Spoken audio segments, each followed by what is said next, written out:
Welcome everyone. We appreciate you joining us. My name is Erica Egedenissen. I am so excited to have Dan Vickery join us today in the showroom. Josh Cooperman is going to guide us through this conversation, but we welcome all chat in the chat room. So I'll be managing that, and we'll ask all of those questions. So please do use the chat button. And Josh, take it away. Awesome. I love it. You saved me from the speech. I'll give it anyway. Hi, everyone.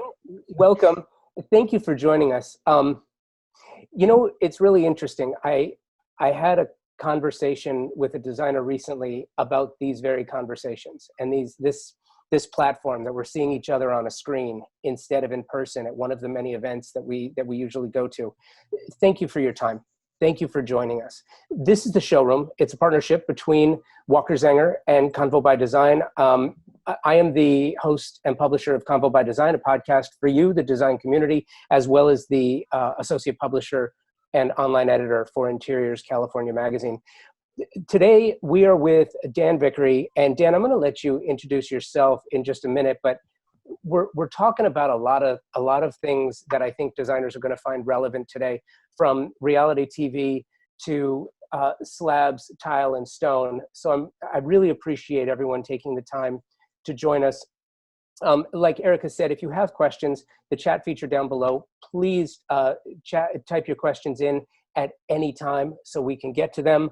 And we're going to go until we're done. And we have a hard out at 1:30, but having talked to Dan the other day, I'm really looking forward to this. So Dan, maybe you can just give everyone sort of a reminder of where they've seen you before, because you look so familiar. Well, thanks.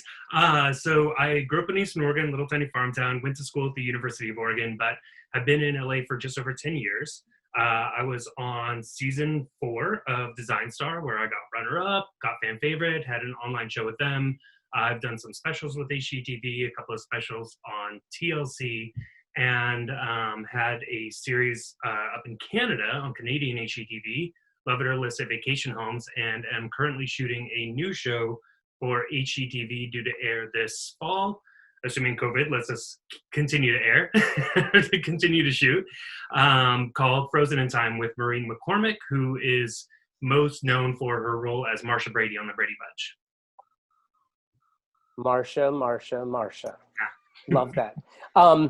Thank you. I actually wanted to kick off this conversation with one about reality TV, specifically as it relates to design, because, it has changed so dramatically, the same way that reality shows have changed since the very first airing of Survivor, right? I remember seeing that for the first time going, this is amazing. I don't know what I'm watching. But design shows have become so sophisticated, and they've changed so much. And you're one of those designers who has sort of grown with the medium. So I'm curious, especially coming from Oregon, how did you get found? How were you spotted? And sort of how have you managed the TV and the entertainment side of the business? Well, I actually auditioned for season 3 of Design Star, and they told me that I was on. And they said, have your bags packed, be ready to go. We're going to call you this morning with the information. We can't share too much too quickly. And they called me the morning I had my bags packed, ready to fly out, and said, sorry, you're not on the show. You were the alternate. So my first step into television was not necessarily a warm one. I didn't apply for season 4, and they called me and asked where my application was. And at that point I applied, and the rest is history. It's been going gangbusters ever since. But I think the biggest thing that has changed is the time, right? A lot of reality shows are just about creating that tension and in the moment and really strict timelines that you don't have in real construction. And in an effort to make TV more realistic and more relatable, a lot of these shows have gone with real timelines, real budgets, and we're able to create much better design because of it. Do you remember when you auditioned? You came out of the University of Oregon with a degree in architecture, and you worked in Portland. What was your expectation? Because I feel like reality TV for the design community, for the trade, is a tool. It's a mechanism to get exposure, what were your expectations for that? Did you have any that you recall? Like I said, I grew up in a small town in Eastern Oregon. My dad was a farmer. I learned so much from him. He, like, to this day, is a jack of all trades. We rewired our house, put in a new kitchen. He could build the furniture, build the house, and I owe so much of my love for design to him. I also grew up in a quilt shop. My mom and grandma developed their own quilts and patterns, and learned about color and texture and pattern matching and everything from them. So architecture seemed like a great fit, but interior design was really the place where I could put everything together. And I went into Design Star back in 2009 thinking this, like, all-American dream, right? If you work hard, you can do it. And it takes so much more than hard work. And although that's a great element, I wasn't prepared for the politics and the logistics playing this reality game that is required on a reality TV show. So I'm glad that even though it's reality TV, technically, that we're doing on these design shows, it's no longer a competition show, because that was rough. So that's a really interesting point too. The difference between a design show and a competition show are very, very different. I don't think either necessarily represents design in the real world, but those two are so different. I mean, the competition shows, the biggest frustration for designers that I've heard, and maybe you can attest to this, is the lack of prep time, the lack of the time to do the craft, to do your job, right? Yeah. Well, I mean, people watch design on TV a lot, and I do too. Like, I get it. It's exciting, but it's very produced. So you always have these, as Oprah would say, these aha moments where, you walk in and you instantly know what you're going to do. And that's not usually how design works. Like, I call it my incubation period, where I go in, I take all the information, and it takes me a while to absorb it, because there's so many elements to design. When it comes to the durability of the materials, how they're all going to work together, do they fit inside the client's budget? So to immediately come back with a design is nearly impossible. And the competition show doesn't allow you that time to incubate. You got to just have an instinct and run with it.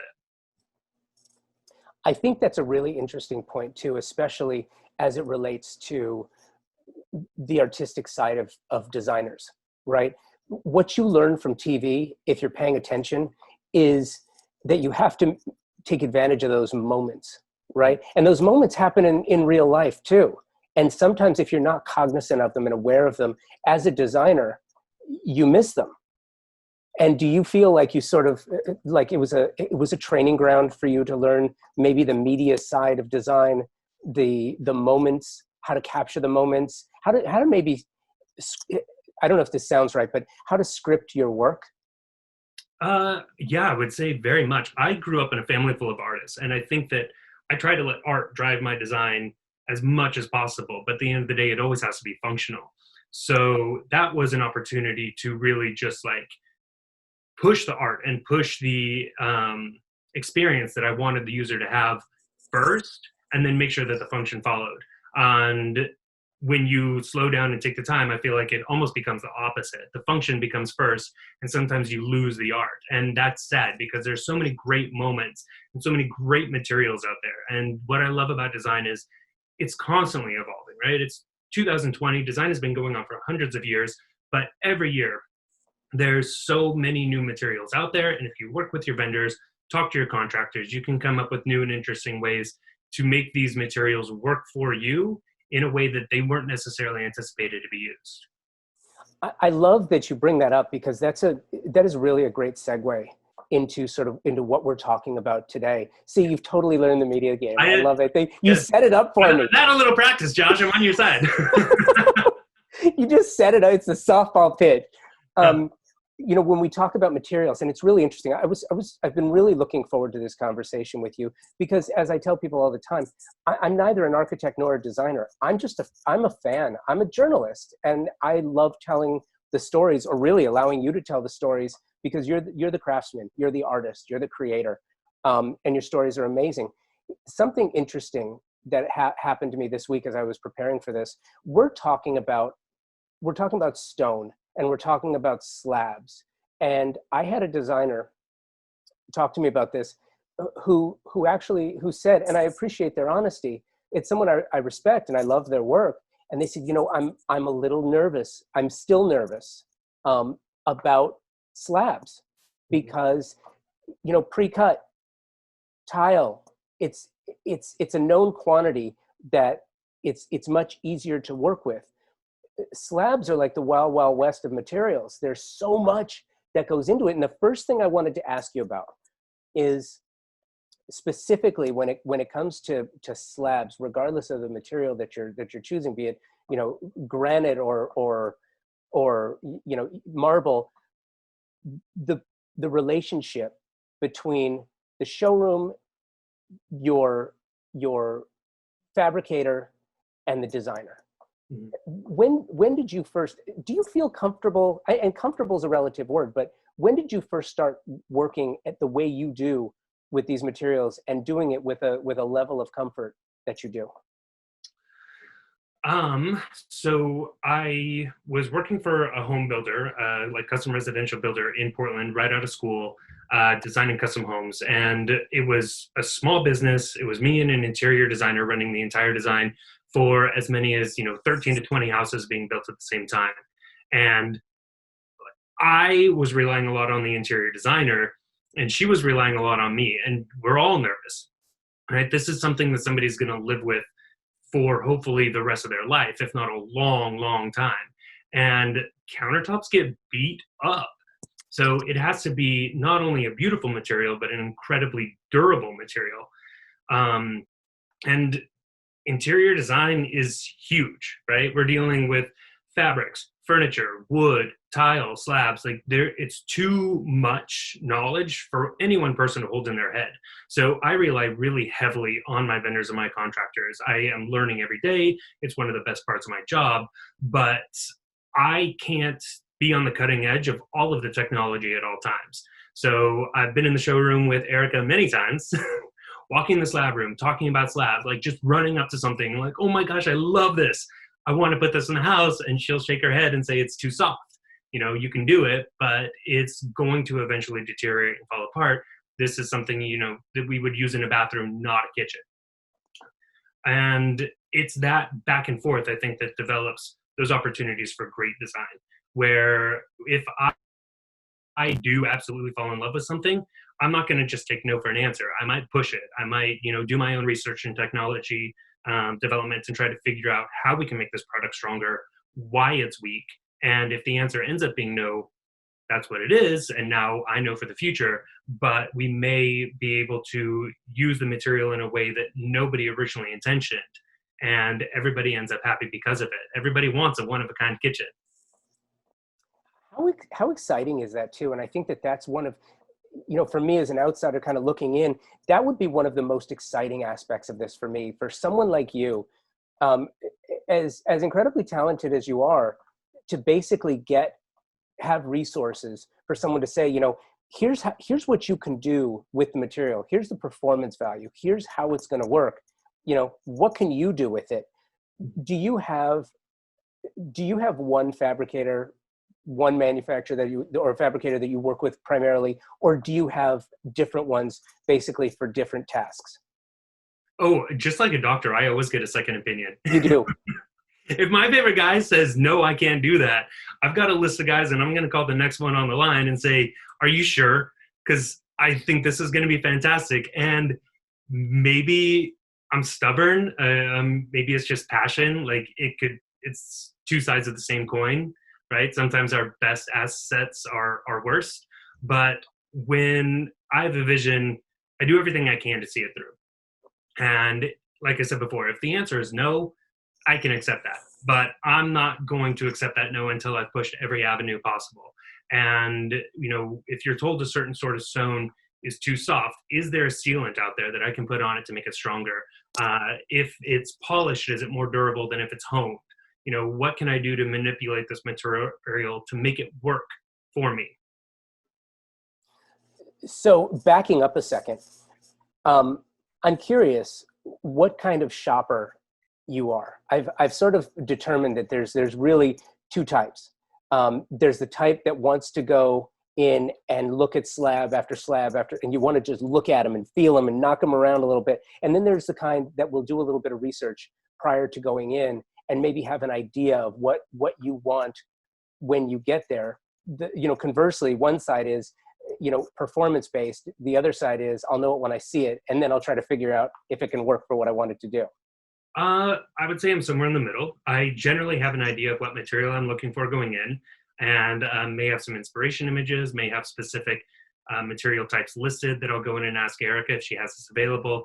But at the end of the day, when you're in a space, it's about how you work in it, and it's more about it's not as much about how it looks as it is about how you interact with it.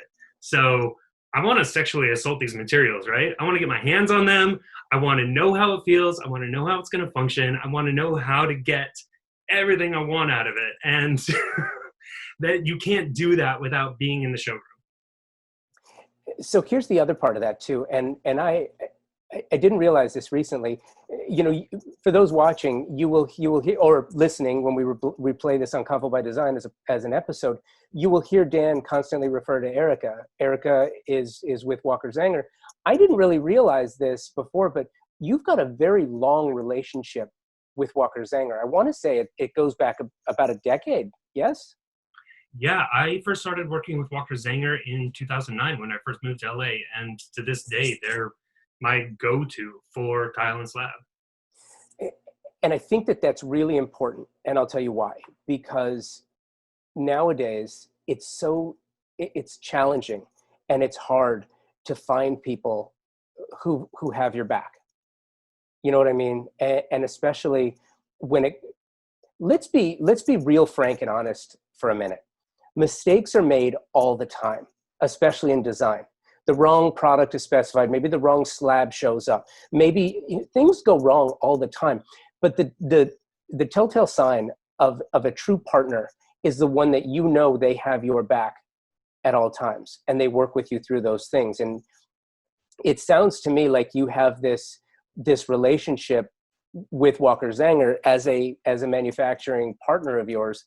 And I'm just curious, as you build that relationship, it seems like it's a huge part of your business. That is the foundation of my business. Is I have been in LA for 10 years. I have worked with multiple vendors and multiple manufacturers, and some of them have let me down. And there are some great tile shops in Los Angeles, and there's some that some people might consider more high end than Walker Zanger, and I don't want to say Fantex, but there are certain stores that just assume that business is going to come to them and they don't work for it. Walker Zanger has a great product. They are always working for me, and that's why I keep going back. I can ask a question and know I'm going to get an honest answer in response, and that I'm not going to let my clients down because of it. So I'm curious too, throughout this experience, the COVID-19 coronavirus pandemic, as we seem to be coming out of it, I know whatever you want to call it, right, Erica? As we seem to be coming out of this now, and California, we're at the precipice of California opening up again. I'm curious, throughout this for the last 10 weeks, it's not like somebody can send you a small tile of an entire slab, because the mere nature of the slab is that you have all of this real estate from within which to work. How have you been specifying, shopping, looking, assaulting slabs during this time?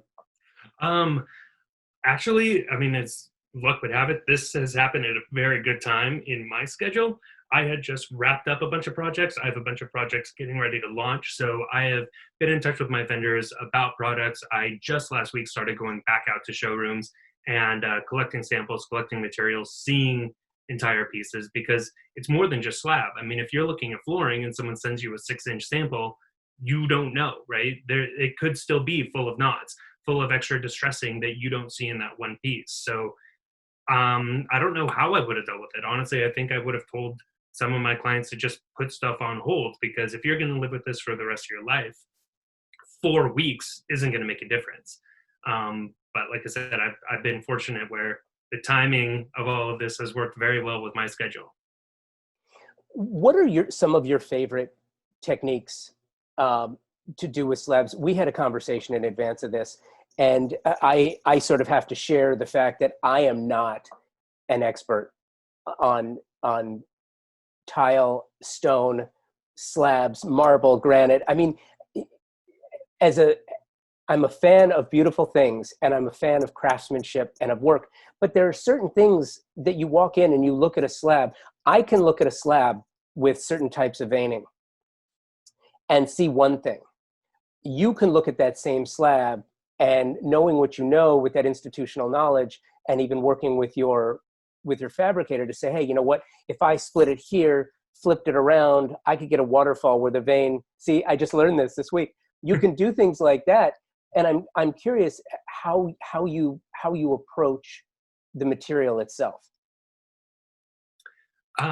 It's that inspiration. So we had a conversation before, and I was talking about a particular slab where it was technically a marble slab, but it had veins of green and blue quartz running through it. A kind of a one-of-a-kind slab, absolutely stunning. And I didn't want to break it up. It would have been really easy to cover this island with a seam down the middle and a waterfall edges where the countertop finishes down the edge to the floor, for anybody who doesn't know. And I wanted that veining to run from one floor across the countertop and down to the next floor.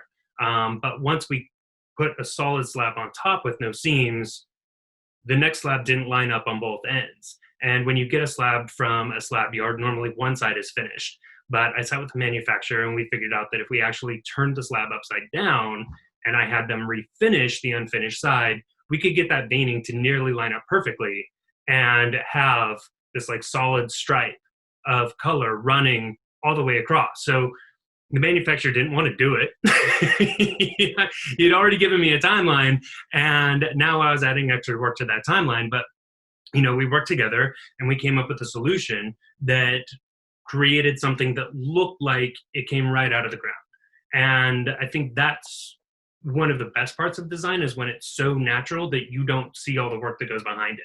If you can see the work, you probably overworked it. And if it looks really simple and really seamless, you know it wasn't. So is it fair to say too that one of the things that you do, you know, that I'm picking up on, which I think is remarkable, is not just to take things really at face value, especially when you're looking at a slab, is go look at the backside. You know, it's probably not polished, right? But to be able to look at it and see what your potential is on the backside might open up something that you hadn't considered before. Yeah. Well, I mean, I think a lot of that honestly goes back to my background. Like I grew up on a farm. We didn't have access to a lot of things, if nothing else, because of our location. And if you wanted to do anything, whether it was just fix up a maternity barn for the cows or, redo a part of the house, you had to rely on yourself to do it because there weren't vendors around, and you had to rely on materials at hand. And I just grew up in this family and this culture of what have we got and how can we make this work for us? So it was like kind of ingrained in me before I was in a position to really take advantage of it. I'm curious. One of the things that I've noticed, having spoken to designers and architects for as long as I have, and I might have mentioned this when we spoke before, is that when I first started doing interviews with designers, I would ask a question that, you know, now I look back and it's kind of cringy for me. Not because it's a stupid question, but because it's pedestrian. I would ask, you know, what's your style, or what's your favorite, what's your signature style? Not your favorite, because that's different, but what's your signature style?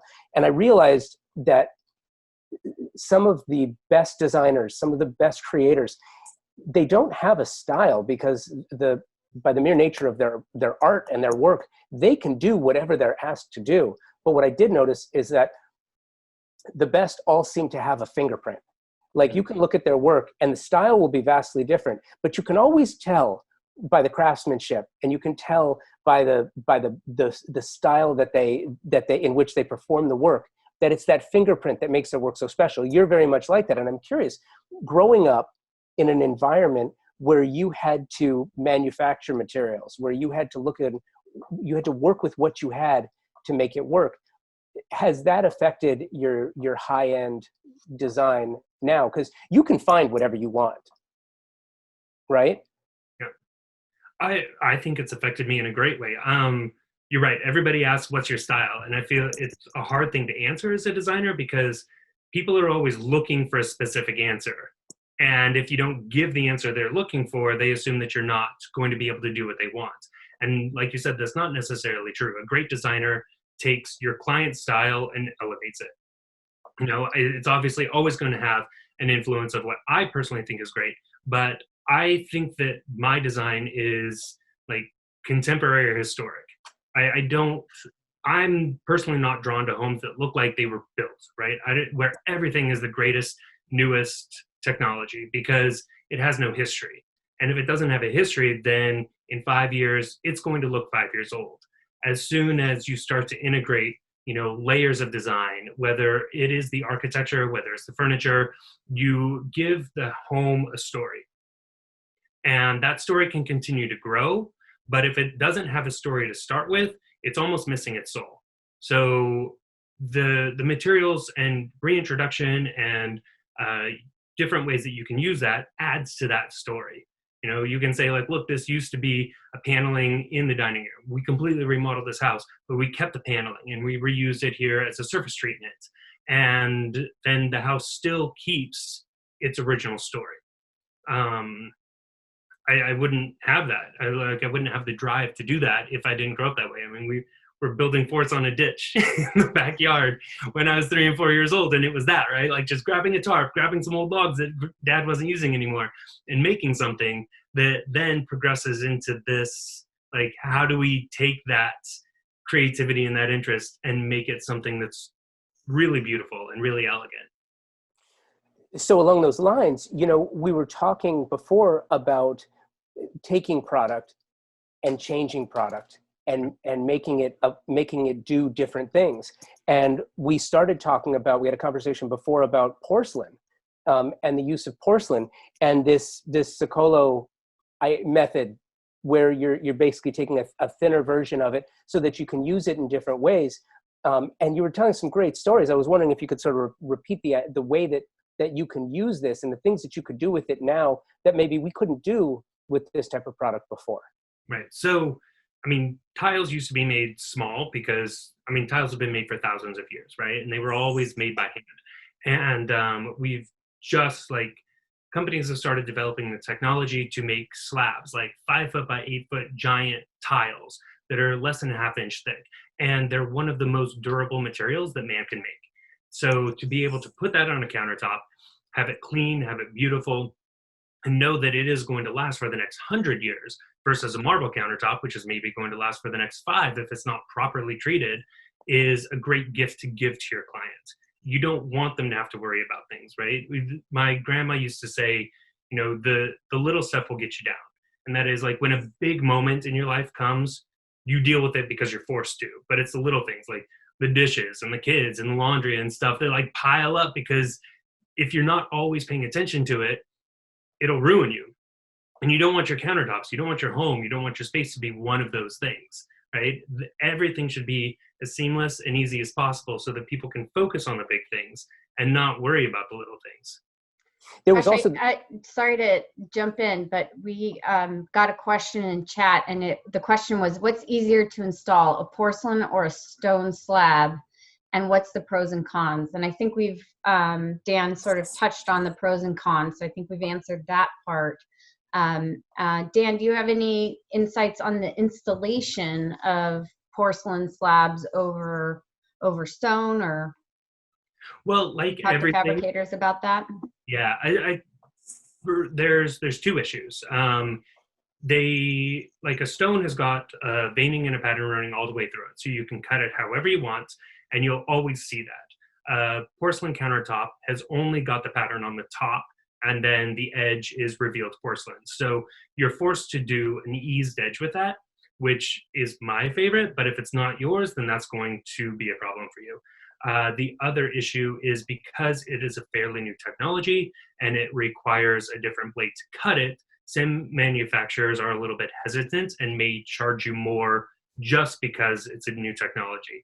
I like everything new, it starts out expensive and it starts to fade. I think the next 2 or 3 years, we're going to see porcelain countertops be comparative, if not less expensive. than a stone slab or a quartz slab, but the long-term benefits are well worth the initial costs.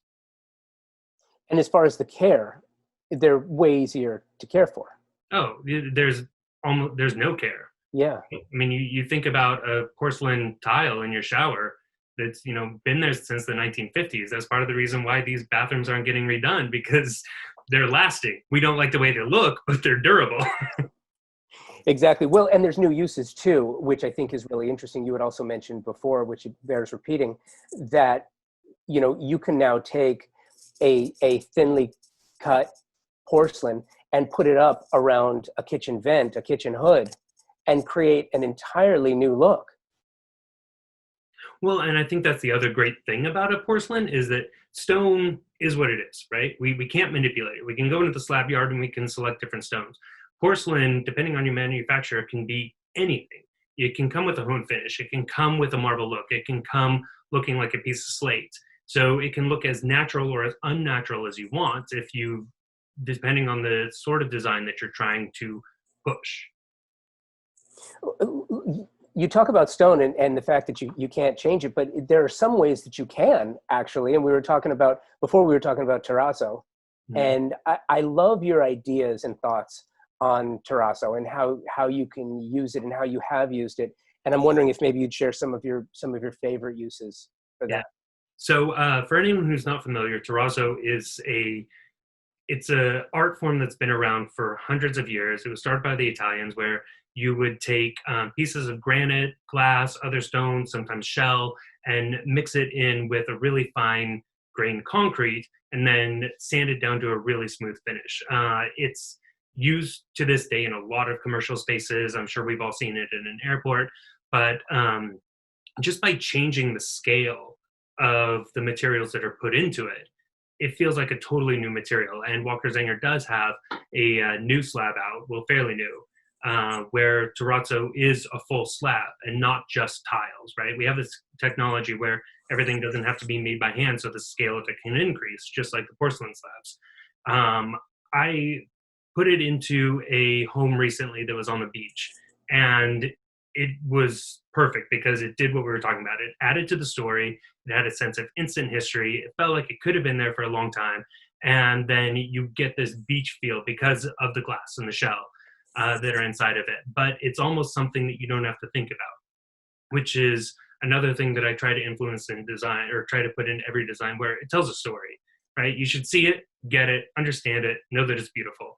And you should instantly want to walk up and touch it, and you should enjoy that experience.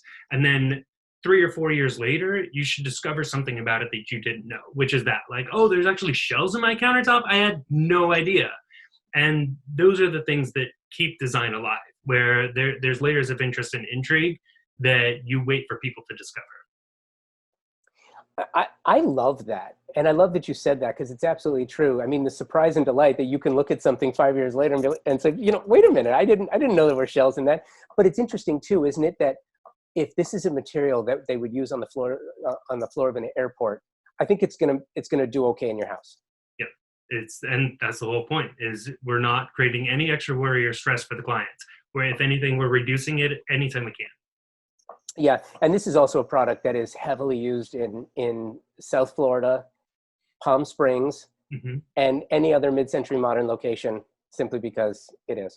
I'm curious too about maybe some different types of materials.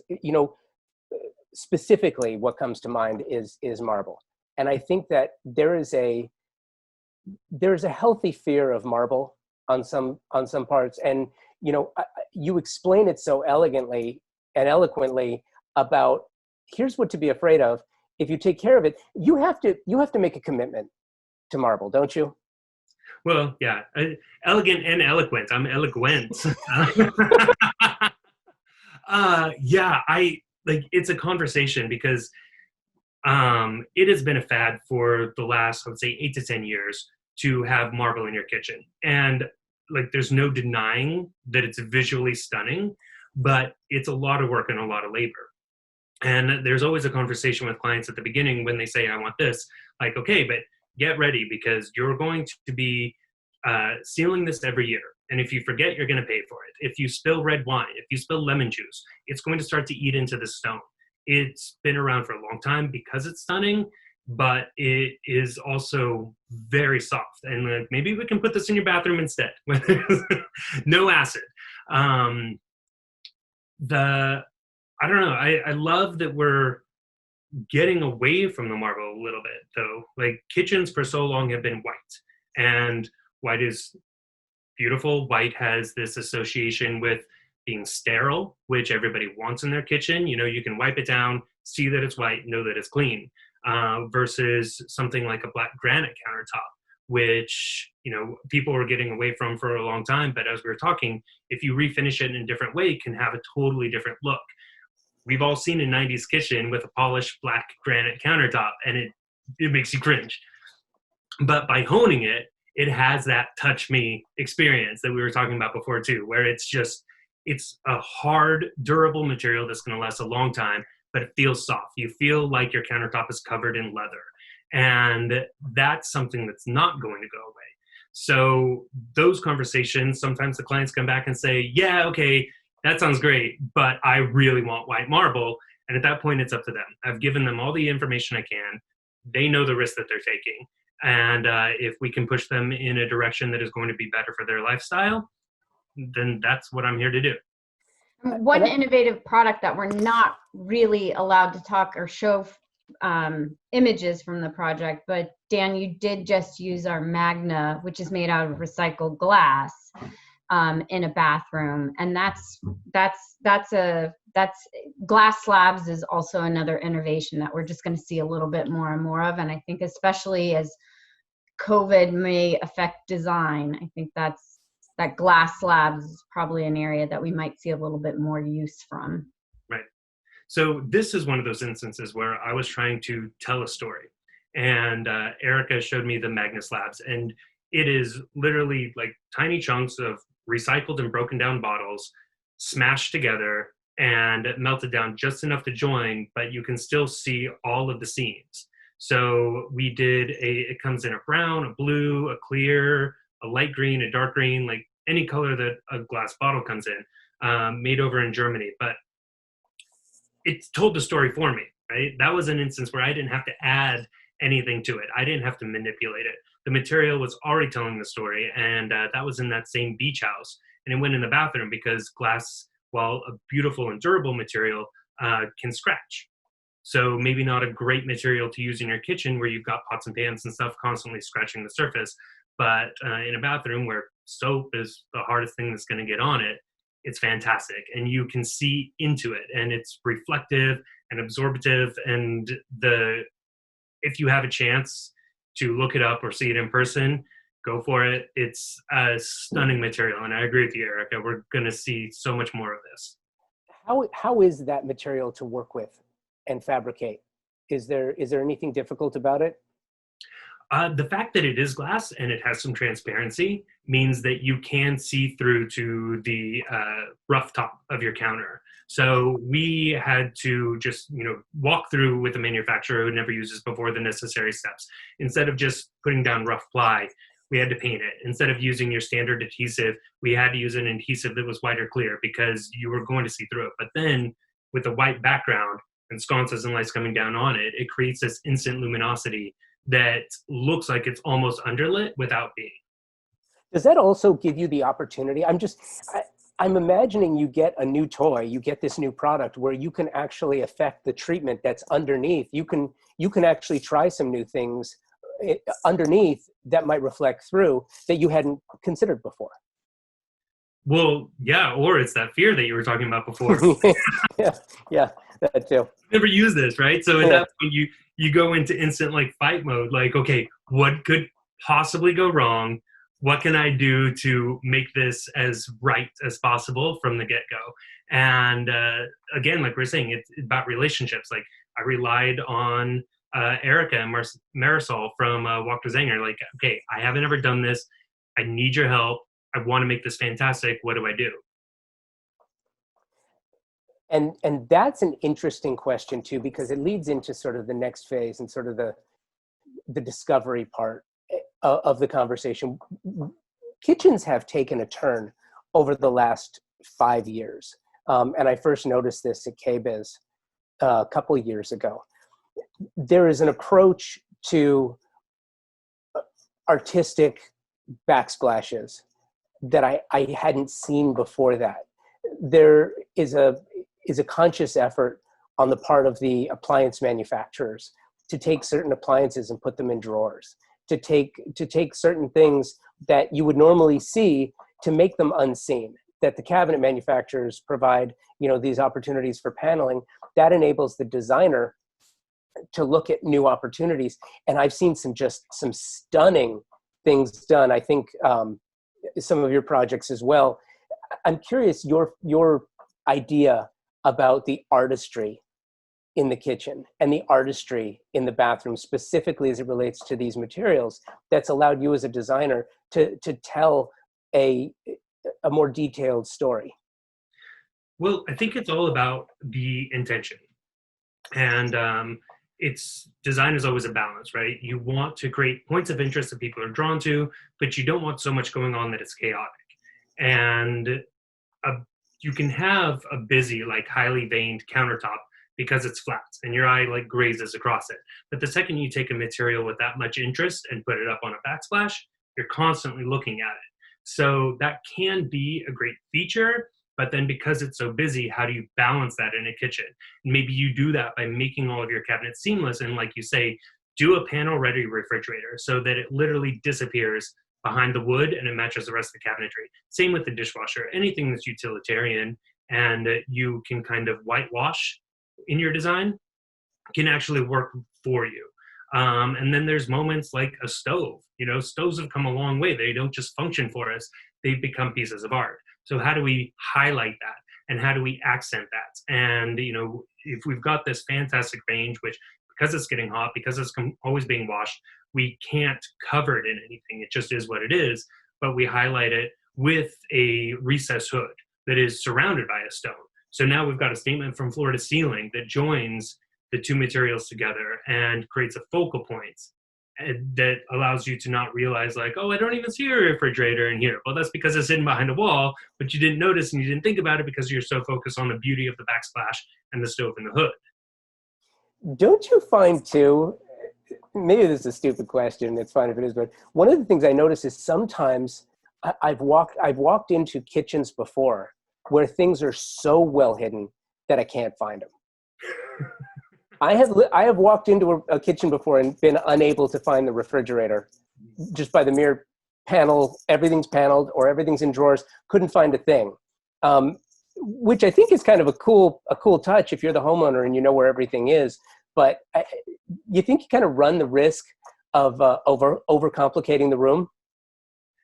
Yeah, you can. I mean, listen, we entertain, but I don't want to have to go get every guest every single drink. I want to be able to say, go to the kitchen and get your own. And if they can't find the fridge, that's a big problem. Yeah. It's like I said, it's all a balance. And depending on the scale of your cabinet doors and drawers, if there's one that's 3 feet wide and 6 feet high, that's the refrigerator. If you're trying so hard to hide the refrigerator that you have multiple panels that same size, all of a sudden you have people digging through everything in your kitchen, and that's like a guest going through your medicine cabinet, right? It happens, but we don't want it to. I would say at that point it becomes the drive of the client. If they're more interested in the form over the function, then that's what happens. They want a seamless, completely homogenized design. You're going to end up with a bunch of panels that are exactly the same, and your refrigerator is going to get hidden. If you've got a client who wants function first, then you push that and you break up the panels, and all of a sudden the refrigerator becomes very obvious, even though it is painful.